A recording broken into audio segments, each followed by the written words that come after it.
NEET 2025 का exam अगर आप सभी लोगों ने दिया है तो उसके डिफ़िकल्टी से आप सभी लोग अच्छे से वाकिफ़ हैं।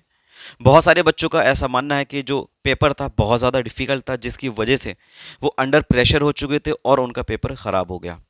इसी तरीके के बहुत सारे एप्लीकेशंस हमारे गवर्नमेंट के पास पहुंचे, जिन चीज़ों को लेकर के अभी एक बहुत बड़ा अपडेट नीट 2026 के एग्ज़ाम को लेकर के हुआ है। जो हमारे एजुकेशन मिनिस्टर हैं उन्होंने कुछ स्टेटमेंट्स दिए हैं, नीट 2026 के एग्ज़ाम में कुछ बदलाव किए हैं। वो कौन कौन सी चीज़ें हैं जो इस नीट 2026 के अंदर होने की पॉसिबिलिटीज़ हैं, एक प्रेस के थ्रू उन्होंने रिलीज़ किए हैं वो सारे स्टेटमेंट्स, जिसको आज के वीडियो में मैं आपके साथ में शेयर करने वाला हूँ। नीट एस्पिरेंट्स के लिए खबर यह है कि हमारी सरकार ये चाहती है कि ज़्यादा से ज़्यादा बच्चे 12th के साथ सेलेक्ट हों और बिना कोचिंग के सेलेक्ट हों। जैसे कि अगर हम लोग कंपेयर करें पहले वाले जो हमारा अभी नीट 2024 का एग्जाम हुआ था, मल्टीपल्स फर्स्ट रैंक आपको देखने को मिले थे। 720 में से 720 अंक पाने वाले बहुत सारे आपने स्टूडेंट्स देखे। लेकिन अगर आप अभी रिसेंटली नीट 2025 का जो हमने एग्ज़ाम देखा, वहाँ पर अगर आप देखोगे तो जो रैंक 1 है वो भी 720 को अटैम्प्ट नहीं कर पाया। मीन्स 686 मार्क्स मैक्सिमम हमें देखने को मिलते हैं। और नीट 2025 के रिजल्ट में हमें सिर्फ 1300 ऐसे बच्चे हैं जो 600 प्लस मार्क्स को अचीव कर पाए। तो कुछ इस तरीके का लेवल नीट 2025 का मेंटेन किया गया। अब इसमें एनटीए के लिए कुछ प्लस पॉइंट्स हो जाते हैं। जैसे अभी जो लास्ट ईयर्स कुछ गुजरे हैं, वो एनटीए को लेकर के बहुत सारे एलिगेशंस आ रहे थे कि यार पेपर ठीक नहीं बना रहे हैं, पेपर का लीक होने का एलिगेशंस था एनटीए पर। इस बार में कोई प्रॉब्लम नहीं हुआ। इसी तरीके से एनटीए ने इस तरीके का लेवल रखा जिससे कि बच्चों को ये लगने लगा कि हाँ मेरी गलती है, मैंने इस तरीके से नहीं पढ़ा। जो अच्छे बच्चे हैं उनका ऐसा मानना है कि पेपर का लेवल यही मेंटेन होना चाहिए, और बहुत सारे बच्चे जो हैं उनका ये मानना है कि इस तरीके का पेपर नहीं होना चाहिए।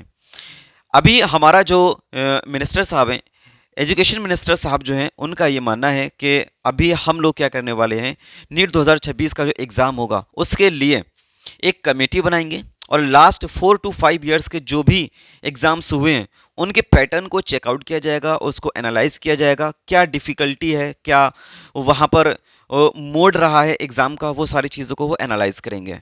पेपर का जो भी लेवल है, आउट ऑफ सिलेबस कितना है, एनसीईआरटी बेस्ड कितना सिलेबस है, ये सारी चीज़ों को एनालाइज किया जाएगा और उसी के बेस पर पेपर को तैयार किया जाएगा। बहुत ज़्यादा टफ भी नहीं होना चाहिए कि बच्चा अटेम्प्ट ना कर पाए, और बहुत ज़्यादा इजी भी नहीं होना चाहिए। इस तरीके से कुछ लेवल मेंटेन किया जाएगा जिससे कि नीट एस्पिरेंट्स आसानी से क्वेश्चंस को अटेम्प्ट कर पाएं और उसी हिसाब से उनको टाइम भी प्रोवाइड कराया जाए जिस तरीके का लेवल होना चाहिए। कुछ इस तरीके से स्टेटमेंट्स गवर्नमेंट के थ्रू अभी तक रिलीज़ किए गए हैं।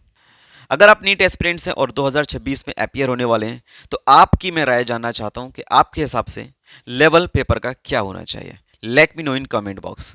और लास्ट में आप सभी लोगों के लिए मेरी तरफ से एक एडवाइस है, अगर आपने इसको फॉलो किया तो नीट एग्जाम में ज़बरदस्त हाई स्कोर अचीव कर पाओगे। देखो यार, पेपर का लेवल हाई है या फिर लो है, डजेंट मैटर। पेपर जैसा भी आएगा वो सभी के लिए होगा, सिर्फ आपके अकेले के लिए नहीं होगा।